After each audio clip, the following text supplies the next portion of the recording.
ఆంధ్రప్రదేశ్లో నారా చంద్రబాబు నాయుడు నాయకత్వంలో ఎన్డీఏ ప్రభుత్వం వచ్చి సుమారుగా ఈరోజు 9 నెలల్లో ఏర్పడ్డది. 9 నెలల కాలంలో ఈ దగాపడ్డ ఆంధ్రప్రదేశ్ ప్రభుత్వం వైసీపీ ప్రభుత్వంలో ఎన్నో వ్యవస్థలో ప్రజలను మోసం చేశాడు, ఆయన రాష్ట్రాన్ని మోసం చేశాడు, వ్యవస్థను మోసం చేశాడు, అన్ని వ్యవస్థలను మోసం చేసిన వ్యక్తి జగన్మోహన్ రెడ్డి. అతని నుంచి ప్రజలను కాపాడిన వ్యక్తి నారా చంద్రబాబు నాయుడు గారు.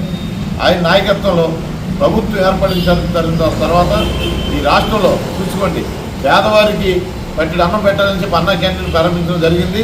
అలాగే రహదారులు ప్రజా రవాణా సంస్థ పోయి ఈ రాష్ట్రంలో యాక్సిడెంట్ నిమిత్తం కానీ అలాగే నిత్యావసర సరుకులు పెరగడం కానీ ఎన్నో ఇబ్బందులు జరుగుతుంటే ఈ రాష్ట్రంలో రహదారులన్నీ కూడా అన్నీ కూడా రహదారు కోతులు పూడ్చి ఒక కార్యక్రమం చేయడం జరిగింది. ఉచిత ఇసుక పాలసీ తెచ్చి పిల్లర్స్కి చిన్న సామాన్య ఇల్లు కట్టుకుంటాకే ఒక కార్యక్రమం చేయడం జరిగింది. నిరుద్యోగులకి ఆ రోజు ఇచ్చిన హామీ ప్రకారం డిఎస్సి నోటిఫికేషన్ ఇవ్వడం జరిగింది. రైతులకి వైసీపీ ప్రభుత్వం ఎన్నో మోసాలు చేసింది. ధాన్యం బాగా తీరేసి రాష్ట్రం రైతు ప్రభుత్వం ఎన్డీఏ ప్రభుత్వం నారా చంద్రబాబు నాయుడు ముఖ్యమంత్రి అని చెప్పేసి తెలియపడటం జరిగింది. ల్యాండ్ టైటిల్ యాక్ట్ రద్దు చేసి ఈ ప్రజల యొక్క మనోవల్ని గుర్తించడం జరిగింది. అలాగే వైజాగ్ స్టీల్ ప్లాంట్ విషయంలో ప్రైవేటీకరణ ఆపేసి ప్రత్యేకమైన ప్యాకేజ్ తెచ్చి ఆ వైజాగ్ స్టీల్ ప్లాంట్ని వైజాగ్ స్టీల్ ప్లాంట్ ఆంధ్రలోకి అనే కార్యక్రమాన్ని నారా చంద్రబాబు నాయుడు గారు మళ్ళీ నరేంద్ర మోడీ గారు పవన్ కళ్యాణ్ అందరూ కలిపి ఆ కార్యక్రమం చేయడం జరిగింది. అలాగే 4000 పెన్షన్ని అన్నమాట ప్రకారంగా చేయడం జరిగింది. అమరావతి పోలవరం మేము కార్యక్రమాన్ని మళ్ళీ వేగవంతం చేయడం జరిగింది.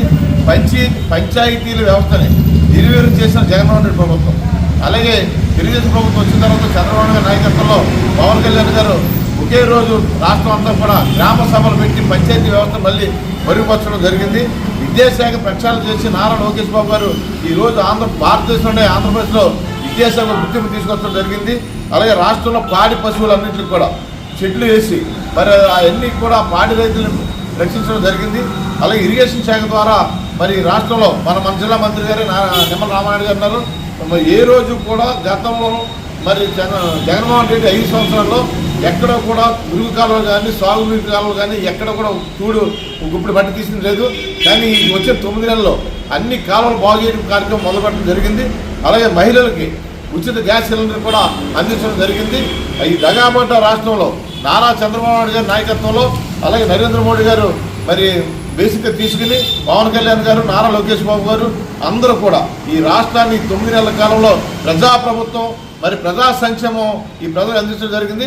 ఇంత గొప్ప కార్యక్రమం చేస్తున్న రాష్ట్ర ప్రభుత్వాన్ని నారా చంద్రబాబు నాయుడు గారిని అభినందించడం జరిగింది. ఇవాళ భీమవరం నియోజక తెలుగుదేశం పార్టీ తరఫు నుంచి రాష్ట్ర కార్యదర్శిగా యువగలం పాదయాత్రలో సుమారుగా కదిల సభలో 25 నియోజకవర్గాలు పరిశీలన చేశాను. నేను ప్రజల యొక్క మనోభావాలు తెలుసు. ఈ రోజు ప్రజాప్రభుత్వం ఎంతో చక్కగా జరుగుతుంది. ఈ ప్రభుత్వం రాబోయే రోజు అలాగే ఎమ్మెల్సీ కూడా ప్రభుత్వం పరిపాలన చూసి పట్టభద్రులు భారీ మెజార్టీతో నారా చంద్రబాబు గారి నాయకత్వంలో పట్టభద్రులు ఎమ్మెల్సీలు గెలవడం జరిగిందంటే ఇది గొప్ప కార్యక్రమం తెలియజేసుకుంటూ ఇవాళ రాష్ట్ర ప్రభుత్వానికి నారా చంద్రబాబు నాయుడికి ఆంధ్రప్రదేశ్ ప్రజలకి శుభాకాంక్షలు తెలియజేస్తున్నాను.